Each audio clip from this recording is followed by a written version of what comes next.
மும்மொழி கொள்கையை எந்த காலத்திலும் ஏற்றுக்கொள்ள மாட்டோம். உதயநிதி ஸ்டாலின் திட்டவட்டம். தமிழை வைத்து பிழைப்பு நடத்துகிறது திமுக. அண்ணாமலை விமர்சனம். திமுக ஆட்சியில் காவல்துறை விசாரணை என்பதே விந்தையானதாக மாறிவிட்டது. எடப்பாடி பழனிசாமி சாடல். விஜயலட்சுமியின் புகாரை ரத்து செய்ய முடியாது. சீமான் மனுவை தள்ளுபடி செய்த சென்னை உயர்நீதிமன்றம். சென்னையில் மகளிருக்கான கட்டணமில்லா பேருந்துகளின் எண்ணிக்கையை அதிகரிக்க திட்டம். தமிழக அரசு முடிவு. திருப்பரங்குன்றம் மலையில் பராமரிப்பு என்பது ஜீரோ. எல் முருகன் விமர்சனம்.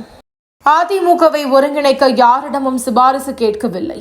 ராஜன் செல்லப்பாவிற்கு ஓ பன்னீர்செல்வம் பதில். மின்வெளியில் சிக்கி ஆண் யானை உயிரிழப்பு. கோபிச்செட்டிப்பாளையத்தில் சோகம். தகுதி தேர்வில் தேர்ச்சி பெற்ற ஆசிரியர்களுக்கு உடனடியாக பணி நியமன ஆணைகளை வழங்க வேண்டும். டிடிவி தினகரன் வலியுறுத்தல்.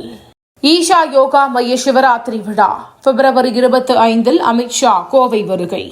உடல் உறுப்பு தானம் செய்தால் அரசு மரியாதை செலுத்தப்படும். புதுச்சேரி அரசு உத்தரவு. புலிகள் வாழும் பகுதியில் உள்ள மாஞ்சோலையிலிருந்து மக்களை ஏன் அப்புறப்படுத்தக்கூடாது? உச்சநீதிமன்றம் கேள்வி.